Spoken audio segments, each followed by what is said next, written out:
Hello, students. So, in this chapter, we are going to study about business services. This is the chapter number 4 of our business studies book. So, already we have studied about various types of business, various formations of business, and now in this chapter, we are basically talking about the services which are available in the market to adhere the business activities, to facilitate the business activities which we are going to take as a business option. Okay. So let's get started. So definition of services, अगर definition की बात करें, so all of those auxiliaries to trade which are there to support the business working are known as business services. And all of these auxiliaries include the banking, communication, transport, insurance, warehousing, etc. कोई भी business तब तक work नहीं कर सकता जब तक उनके पास proper service sector available ना हो, because to ensure a proper functioning of business, the availability of services is very important, right? So business services plays a very important role in conduct of a business organization. And then we talk about the nature, feature, and characteristic of business services. The services are intangible. They are inconsistent. Services are inseparable from the owner. Services don't have any inventory, and services requires the involvement of the service provider as well as the service receiver. Now let's talk about the difference between services and goods. So this is the difference between the nature. अगर हम nature की बात करें तो services है एक activity, service है एक process which you have to go through. Like अगर आपको एक movie देखने जाना है तो आपको 3 घंटे बैठकर उस सिनेमा हॉल में मूवी को enjoy करना पड़ेगा. Only then you can avail the service of that multiplex, right?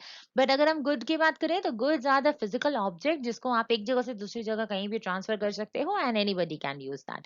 Type की बात करें तो services are heterogeneous, means they differ from people to people and person to person, whereas अगर हम goods की बात करें तो goods are homogeneous for all.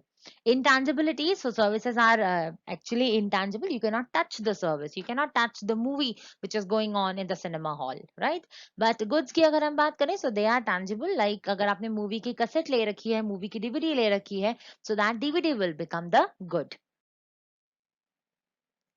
Next बात करें इनकंसिस्टेंसी की, तो services are very inconsistent because they depends on the needs and wants of the customer and also depends on the service provider. Like आप data plan लेते हो अपने mobile phones में, तो that data plan differs according to your need. आपको कितने calls चाहिए, आपको कितना नेट पैक चाहिए, आपको कितने messages चाहिए, according to that you are recharging your mobile phones. And similarly, data services differ from company to company, the service providers.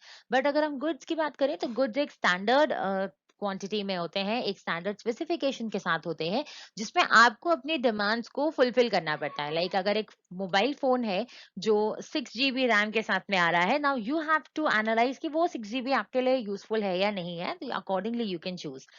Next is inseparability, which means कि जो सर्विसेज है वो इनसेपरेबल होती है आपके सर्विस को लेने और कंज्यूम करने में. लाइक आपने एक आइसक्रीम खरीदी है, तो अब आपको आइसक्रीम होटल में बैठकर अगर खा रहे हो तो आपको सेम टाइम पर उसे खाना पड़ेगा, तभी आप उसका कंजम्पशन, उसका बेनिफिट ले सकते हो. बट अगर हम गुड्स की बात करें कि आपने आइसक्रीम एक स्टोर से परचेज करी एंड घर ला करके आपने कंज्यूम करी, तो मे बी आप घर में किसी और के लिए लाए हो या अपने लिए लाए हो, दैट डिफर्स, राइट?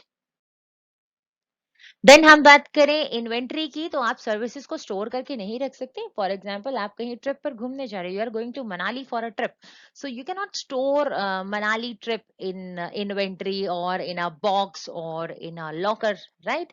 बट अगर आप गुड्स की बात करोगे तो गुड्स को आप स्टॉक में रख सकते हो. गुड्स में कोई भी, आप मनाली गए, आप वहां से कोई अच्छी सी चीज खरीद के लेकर के आए, कोई आप रिजेम्बलेंस लेकर आए उस जगह के लिए, so now you can keep that item as a stock, as an inventory. Next, talking about involvement. So participation of customer as well as the service provider is very important at the time of delivery of service. अगर आप किसी restaurant में जाकर के खाना खाना चाहते हो, तो उस टाइम पर आपके सामने रेस्टोरेंट का service provider and you service receiver being a customer, दोनों का अवेलेबल होना बहुत जरूरी है. Only then you can take the advantage of the services provided by the restaurant.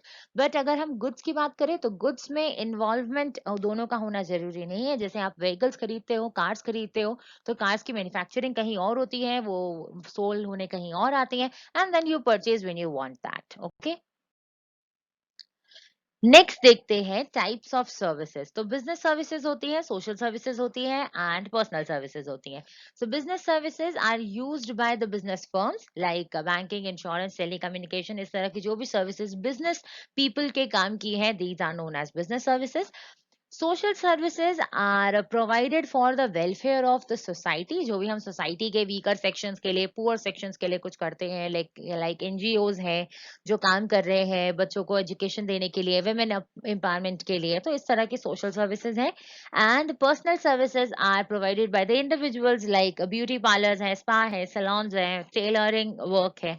सो ये सब आते हैं पर्सनल सर्विसेज की कैटेगरी में।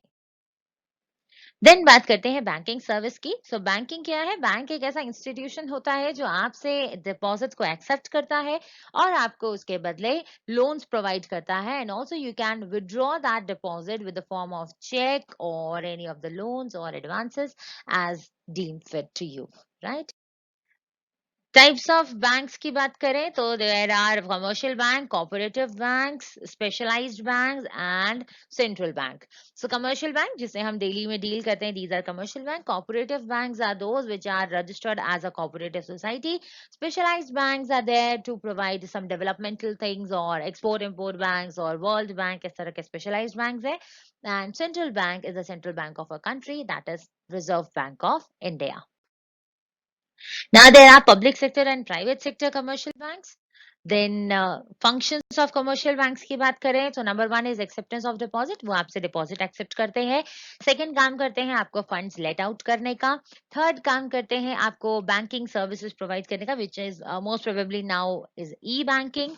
Then they provide you the remittance of your fund, then the cheque facilities. Remittance of fund आपको various sources से मिलता है, लाइक इलेक्ट्रॉनिक फंड ट्रांसफर है, क्रेडिट डेबिट कार्ड है, ऑनलाइन बैंकिंग है and automated teller machine which is the ATM machine जिससे आप cash withdraw करते हो। उसके बाद हम नेक्स्ट सर्विस की बात करेंगे, दैट इज इंश्योरेंस। तो इंश्योरेंस में इंश्योरेंस के फंक्शंस है। What is the function of insurance? Provide certainty, provide protection, provide the risk sharing and assist in capital formation. Principles of insurance की बात करें तो प्रिंसिपल्स में आएगा ऑटमोस्ट गुड फेथ, मींस कि इंश्योरेंस प्रोवाइडर और इंश्योरेंस रिसीवर दोनों को एक दूसरे पर भरोसा होना चाहिए। इंश्योरेबल इंटरेस्ट का मतलब कि आपने जिस चीज का इंश्योरेंस कराया है उसमें आपका इंटरेस्ट होना चाहिए, उसको बचाने, उसको संभाल के रखने के लिए। इंडेमनिटी प्रिंसिपल मींस कि आपको जितना लॉस हुआ है you can not recover more than what you have lost. Proximate cause is related to the cause of loss, that is which is the main cause of loss. For example, किसी ने life insurance कराया था और life insurance में पहले उसकी death अपने self suicide करने से हुई एंड आफ्टर दैट उस अपार्टमेंट में आग लग गई और वो उसमें मर गया, तो दोनों में डिफरेंस है। प्रॉक्सिमेट सामने से दिखने में हमें हो सकता है लगे कि अपार्टमेंट में आग लगने की वजह से ही डाइड, बट अगर हम बाद में इन्वेस्टिगेशन में पता चलता है कि नहीं, वो पहले ही सुसाइड करके उसकी डेथ हो चुकी थी, now the proximate causes suicide, hence the claim will not be acceptable. Then is mitigation of loss, which means कि जब भी उस asset पर या उस item का loss होने के chances होंगे, उस time पर आपको वो सारी needful steps लेने पड़ेंगे जिसकी वजह से आप उसके loss को कम कर सकते हो। You cannot sit back relaxed कि हमने तो इंश्योरेंस करवा के रखा है तो हमें उसके लॉस को कम करने की कोई जरूरत नहीं है। अगर आपके स्टेप्स ऐसे हुए तो insurance company will not accept the claim. Next is contribution, which is related to whenever you have taken more than 2 or 3 policies on a single asset, then at the time of the receipt of claim, you will be getting only the lost amount. You will not recover more than what you have lost, even if you are having 2, 3, 4, 10, 50 policies on a single asset, right? Next is subrogation. Subrogation means that the insurer will step into the shoes of insured. That is कि जब भी आपके asset का loss हो गया, आपके godown में fire लग गई, तो आपके यहाँ जो assets आप बाकी बच गए थे, जैसे ही आपको claim मिलेगा तो आपके गोडाउन का सारा scrap will automatically get transferred to the insurance company and now they will sell that scrap to recover amount whatever it can be available in the market, right? Next बात करते हैं types of insurance की। तो इन types of insurance हमने life insurance पढ़ा था, general insurance पढ़ा था, देन जनरल में हमने मरीन एंड फायर इंश्योरेंस की बात की थी, और जनरल इंश्योरेंस में एक अदर सेक्टर और आता है जिसमें burglary insurance, cattle insurance, crop insurance, sports insurance, health insurance and vehicle insurance आते हैं। These are not in our course, but हमें इन जनरल पता होना चाहिए कि कितने तरह के इंश्योरेंसेस रहते हैं। देन बात करते हैं fire, marine and life insurance के बीच का डिफरेंस। सो सब्जेक्ट की बात करो तो लाइफ इंश्योरेंस में हम ह्यूमन लाइफ का इंश्योरेंस करते हैं, फायर इंश्योरेंस में इंश्योरेंस किसी असेट या प्रॉपर्टी का होता है, और मरीन इंश्योरेंस में इंश्योरेंस होता है शिप का, शिप के कार्गो एंड शिप के फ्रीट का। एलिमेंट की बात करें तो लाइफ इंश्योरेंस में प्रोटेक्शन और इन्वेस्टमेंट ये दोनों तरह का काम करता है। मींस लाइफ इंश्योरेंस पॉलिसी को you can take up as an investment policy also. Fire insurance ये सिर्फ प्रोटेक्शन का काम करते हैं, और मरीन भी सिर्फ प्रोटेक्शन का ही काम करता है। इंश्योरेबल इंटरेस्ट की बात करें तो लाइफ में आपने जिस टाइम पर इंश्योरेंस लिया था उस टाइम पर आपके पास अपनी लाइफ में इंटरेस्ट होना जरूरी है। फायर इंश्योरेंस में दोनों बार में इंटरेस्ट होना जरूरी है। मींस जब आपने पॉलिसी ली थी और जिस दिन आपका लॉस हो रहा है, जिस दिन क्लेम कर रहे हो, दोनों टाइम पर होना चाहिए। Same applies to marine insurance. Then बात करें ड्यूरेशन की, सो लाइफ इंश्योरेंस 1 ईयर से ज्यादा का हो सकता है, फायर इंश्योरेंस यूजुअली 1 ईयर के अंदर ही खत्म हो जाते हैं, एंड मरीन इंश्योरेंस एक पीरियड पे या एक सिंगल वॉयज पे, voyage is like one sided travel है शिप का, या टू साइडेड ट्रैवल है, इस पर डिपेंड करता है। मीन्स वो सिर्फ ट्रैवल बेसिस पर होता है कि कितनी बार शिप एक लोकेशन से दूसरी लोकेशन ट्रैवल करने वाला है। इंडेमनिटी की बात करें तो लाइफ इंश्योरेंस का प्रिंसिपल इंडेमनिटी पे अप्लाई नहीं होता, फायर और मरीन इंश्योरेंस इंडेमनिटी के प्रिंसिपल को अप्लाई करते हैं। लॉस मेजरमेंट में लाइफ इंश्योरेंस पर आप लॉस मेजर नहीं कर सकते, बिकॉज आप किसी पर्सन की लाइफ की वैल्यू को अज्यूम नहीं कर सकते कि उस पर्सन के डेथ हो जाने से, उस पर्सन के चले जाने से क्या लॉस हुआ है उसकी फैमिली को, उसके फ्रेंड्स को। You can not value that loss in terms of money. So यहाँ पर लॉस मेजरेबल नहीं है, बट फायर और मरीन इंश्योरेंस में हम लॉस को मेजर कर सकते हैं क्योंकि वहां गुड्स हैं जिनकी कुछ वैल्यू होगी। देन हम बात करते हैं बेसिस ऑफ डिफरेंस की। सो सरेंडर वैल्यू की अगर हम बात करें तो लाइफ इंश्योरेंस को आप सरेंडर कर सकते हो।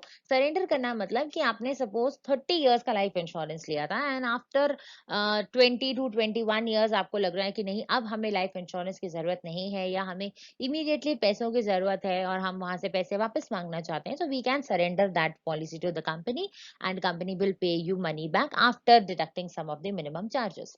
बट फायर और मरीन इंश्योरेंस में कोई सरेंडर वैल्यू अवेलेबल नहीं होती है। पॉलिसी अमाउंट की बात करें तो लाइफ इंश्योरेंस में आप कितनी भी अमाउंट की पॉलिसी ले सकते हो, दैट डिपेंड्स कि आपको क्या लगता है कि आपकी लाइफ कितनी वैल्यू रखती है। Like people can take 1 lakh, 2 lakh, 5 lakh, 10 lakh, 1 crore, 10 crore, 50 crore तक का इंश्योरेंस आप आसानी से अपनी लाइफ पे करा सकते हो। बट हाँ, जितना आप इंश्योरेंस कराओगे उसी लेवल पे हिसाब से आपको प्रीमियम भी पे करनी पड़ेगी। फायर इंश्योरेंस की अगर हम बात करें तो यहाँ पर आपके सब्जेक्ट मैटर से ज्यादा का इंश्योरेंस आप नहीं करा सकते। आप गुड्स भेज रहे हो 1 लाख रुपए के और आपने इंश्योरेंस कराया है 10 लाख रुपए का, तो ऐसा नहीं होगा, क्योंकि at the time of claim आप बोल सकते हो कि नहीं, हमने तो 10 लाख की चीज में भेजी थी। तो इसलिए जितना आपके सब्जेक्ट मैटर की वैल्यू है, the amount of policy, the amount of insurance will be same to that value, approximate value, and same the concept applies to marine insurance. Contingency of risk की बात करें तो लाइफ इंश्योरेंस में जो risk है वो है दोनों चीजों पर, क्योंकि लाइफ इंश्योरेंस के कॉन्सेप्ट रहते हैं डेथ और maturity of the policy which ever is earlier. Like आपने 30 इयर्स की पॉलिसी ली है और 30 इयर्स, आज से 30 इयर्स में आपकी डेथ नहीं होती है, तो after completion of that policy, after the maturity period will and, आपको मनी वापस मिल जाएगा। बट और अगर आपकी 30 इयर्स के पहले ही डेथ हो गई तो फिर आपकी डेथ पर आपको क्लेम मिलेगा। बट मरीन और फायर इंश्योरेंस में ऐसा नहीं होता। वहां पर अगर आपका डिस्ट्रक्शन ऑफ गुड्स होता है, आपका लॉस ऑफ गुड्स होता है, only in that condition you will be given claim by the company. अगर आपके गुड्स को कोई लॉस नहीं हुआ, so that amount of premium will be seized by the company and you are not going to pay anything. Next हम बात करते हैं टेलीकॉम सर्विसेज की। तो टेलीकॉम सर्विसेज अगेन काफी ज्यादा इंपॉर्टेंट रोल प्ले करती हैं। हिंड्रेंस ऑफ कम्युनिकेशन जो है वो टेलीकॉम सर्विसेज से रिमूव होता है। आपको जो भी इंफॉर्मेशन देनी होती है वो आप इजीली ट्रांसफर कर सकते हो थ्रू टेलीकम्युनिकेशन सर्विसेज। देन बात कर रहे हैं हम वेयर हाउस की। सो वेयर हाउस में हमने कहा था कि जितने भी वेयर हाउसेज हैं वो बेसिकली स्टोरेज ऑफ गुड्स के लिए काम आते हैं। गुड्स को स्टोर करने के लिए, गुड्स को प्रोडक्शन करने के लिए, परचेज करने के लिए और उन्हें तब तक रखने के लिए जब तक हमारा उसका कंजम्पशन या सेल ना हो जाए। We need a godown, we need a storage place and that service is provided by the warehouses. So warehouses कितने तरह के होते हैं? First is private warehouse जो प्राइवेट पर्सन्स के पास होते हैं। Then is public warehouse जो पब्लिक जनरल में से कोई भी ले सकता है। मतलब ये इंडिविजुअल्स ने ही बनाए हैं but they are open for all, कि आप कोई भी आकर के उस वेयर हाउस में अपना सामान स्टोर करके रख सकते हो by paying some minimum charges. Then there are bonded warehouse. Bonded warehouses वो होते हैं जो कस्टम्स वालों के पास रहते हैं, जहां पर वो जब कस्टम ड्यूटीज से गुड्स आते हैं, इंपोर्ट एक्सपोर्ट में आते हैं तो वहां रखे जाते हैं। Then there are government warehouse जो गवर्नमेंट के होल्डिंग्स में होते हैं, गवर्नमेंट अपनी चीजें स्टोर करती है। And then there are cooperative warehouses जो कोऑपरेटिव सोसाइटीज ने बनाए हैं और वो अपने मेंबर्स को या जनरल पब्लिक को उनके यूज के लिए प्रोवाइड कर सकती है। देन अगर हम फंक्शंस ऑफ वेयर हाउसिंग की बात करें तो फंक्शंस ऑफ वेयर हाउसिंग का कंसोलिडेशन। कंसोलिडेशन मींस वो अलग अलग तरह के गुड्स का एक कॉम्बो पैकेज बना करके भी आपको प्रोवाइड कर सकते हैं। Then is break the bulk. Break the bulk means एक कंपनी ने पैकेज बना करके दिया है एंड नाउ कस्टमर को हमें सिंगल सिंगल गुड्स देने हैं तो वो बल्क को ब्रेक करके छोटी छोटी क्वांटिटीज में सेल आउट कर देंगे। Stock piling. Stock piling is storing of stock. Like जिस सीजन में प्रोडक्शन ज्यादा होता है उस सीजन में सारे स्टॉक को स्टोर करके रख दिया जाता है और फिर जिस सीजन में जब प्रोडक्शन नहीं होना है, ऑफ सीजन है, तो उस टाइम पर भी उस स्टॉक को सेल करके हम मार्केट में लेवल को मेंटेन रखते हैं, डिमांड सप्लाई लेवल को। Then there is price stabilisation. Again जब साल के 12 महीने प्रोडक्ट की सप्लाई चलती रहेगी तो price will automatically be stable in the market. Otherwise in the situation of crisis, in the situation of more demand and less supply, the price will go high and the inflation will increase in the market. So to maintain that level of price, to maintain the level of inflation in the market, warehouses play a very important role. Then financing. तो financing वो provide करते ही हैं। आपको कभी goods लेकर के जाना है, you are not having funds but you want the good to be sold, you want कि अभी हम गुड्स बेचते उसके बाद जब पैसे मिलेंगे तब पे करेंगे। सो इस तरह की सर्विसेज आपको वेयर हाउसिंग में इजीली मिल जाती है। So, here is what we have studied about all of the business services chapter. And यहाँ पर जाकर हमारा chapter end हो गया है. So just go have a quick revision with your books, have a quick revision with your content. And if you have any doubts, you can comment down below in the section so that I can adhere you to that. Okay. Thank you. Bye bye.